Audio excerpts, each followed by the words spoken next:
दोस्तों अस्सलाम वालेकुम। इस वक्त दो खबर निकल करके सामने आ रही है। एक खबर बैरिस्टर असदुद्दीन अवीसी के हवाले से है और दूसरी तरफ अजमेर शरीफ से है।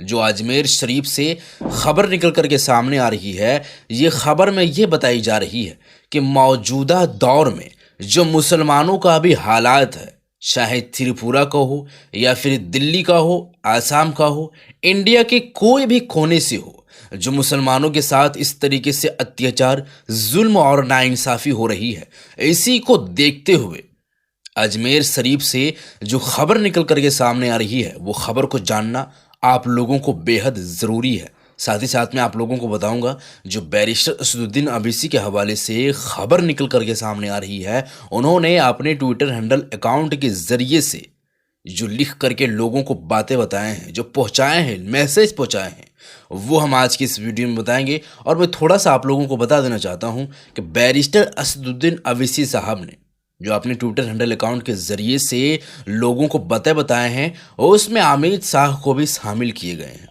आप समझ गए होंगे। तो ये सब सारे मुद्दों पर हम बात करेंगे, विस्तार से आप लोगों को मैं समझाऊंगा। तो वीडियो को आखिर तक ज़रूर देखिएगा और इस वीडियो को देखने के बाद ज़्यादा से ज़्यादा शेयर कीजिएगा। चैनल पे हमारे नए हैं तो चैनल को सब्सक्राइब कर लीजिएगा। दोस्तों, सबसे पहले मैं आप लोगों को जो खबर बताऊं, वो बैरिस्टर असदुद्दीन अवीसी साहब ने जो अमित शाह के ऊपर निशाना साधे हैं, जो वो बात बोले हैं, वो आप लोग पहले पढ़ सकते हैं। बैरिस्टर असदुद्दीन अवीसी साहब का ये कहना है कि अमित शाह सिर्फ उत्तराखंड का चुनाव जीतने के लिए इतनी नफरत, अगर जुमे के दिन किसी मुसलमानों को नुकसान होगा तो इसके जिम्मेदार सिर्फ अमित शाह होंगे। दोस्तों, त्रिपुरा का जो अभी हालात है, उसके साथ साथ जो उस जगह पर हरियाणा के एक जगह है, जो सेक्टर 47 की ज़मीन में जो मुसलमानों को ये खुलेआम ऐलान कर दिया गया था, खुलेआम ऐलान ये कर दिया गया था कि आप उस जगह पर नमाज पढ़ सकते हैं। सेक्टर 47 की जो ज़मीन है, वहाँ पर उस जगह पर मुसलमान भाई जाकर के जुमे के दिन नमाज पढ़ते थे। तो वही नमाज को लेकर के अभी काफ़ी हंगामा है। उसी नमाज को रोकने के लिए मतलब अमित शाह एक स्पीच दिए थे। वही स्पीच को देखते हुए और उसी बात को देखते हुए बैरिस्टर असदुद्दीन अवीसी साहब ने ये बात बोले हैं कि अगर जुमे के दिन किसी मुसलमानों को नुकसान होगा तो उसके जिम्मेदार अमित शाह होंगे। और ये इस तरीके से काम कर रहे हैं। अमित शाह जो काम कर रहे हैं, ये कहना है, ये मैं नहीं कह रहा हूँ, बैरिस्टर असदुद्दीन अवीसी साहब कह रहे हैं। वो ये कह रहे हैं कि अमित शाह सिर्फ उत्तराखंड का चुनाव जीतने के लिए इस तरीके से काम कर रहे हैं, इतनी नफरत बो रहे हैं, आप समझ सकते हैं। तो खैर दोस्तों, यही था खबर जो बैरिस्टर असदुद्दीन अवीसी साहब ने बात बोले थे। तो आप लोगों का इस पर क्या है राय, वो नीचे कमेंट सेक्शन में ज़रूर बताइएगा। अब मैं आता हूँ जो अजमेर शरीफ से खबर निकल करके सामने आ रही है। देखिए, अजमेर शरीफ में जो सैयद सरवर चिश्ती हैं, उनका ये ऐलान निकल करके सामने आया है। वो ये बात बोले हैं, वो जो बात बोले हैं, वो वाकई हर किस्म के लोगों को सुनना ज़रूरी है और उस पर अमल करना भी ज़रूरी है। देखिए, अभी मौजूदा दौर में जो मुसलमानों के साथ इस तरीके से अत्याचार हो रहा है, जुल्म हो रही है, और इतने इतने सारे जो इसो नाइंसाफ़ी मुसलमानों के साथ किया जा रहा है, तो क्या इस पर मुसलमान भाई कोई किसी भी तरीके से मुसलमान भाई इतने जोश व खरोश के साथ आवाज़ उठा रहे हैं, कोई बात बोल रहे हैं? नहीं बोल रहे हैं।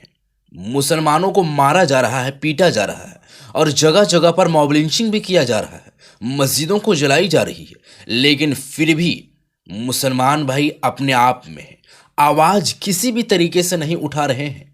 आप समझिए, देखिए, पहले इनका जो बात कहना है, ये जो बात बोले हैं, वो यही बात बोले हैं कि चाहे आप इंडिया में हो या फिर इंडिया से बाहर में हो, आप अगर इंडिया से आप ताल्लुक़ रखते हैं, आप बाहर देश में हैं, तो वहाँ से भी आवाज़ उठाइए। मौजूदा दौर में अभी जो हालात मुसलमानों का, जो त्रिपुरा में इस तरीके से मामला पेश आ रही है, जंतर मंतर में वहाँ पर घुस करके और मुल्ले काटो के नारे लगाए जा रहे हैं।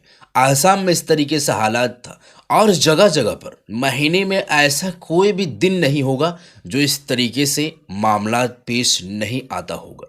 तो मुसलमानों से ये अपील किए हैं, ये जो बात बोले हैं वो यही बात बोले हैं कि मुसलमान अगर इसी तरीके से खामोश रहेंगे तो अभी तो कुछ नहीं हो रही है, आगे देखते जाइए कि क्या होता है। तो इस पर चाहिए कि पुख्ता सबूत को लेकर के जितने भी मुसलमान भाई हैं वो आपस में जो इसो एक संगठन बनाए।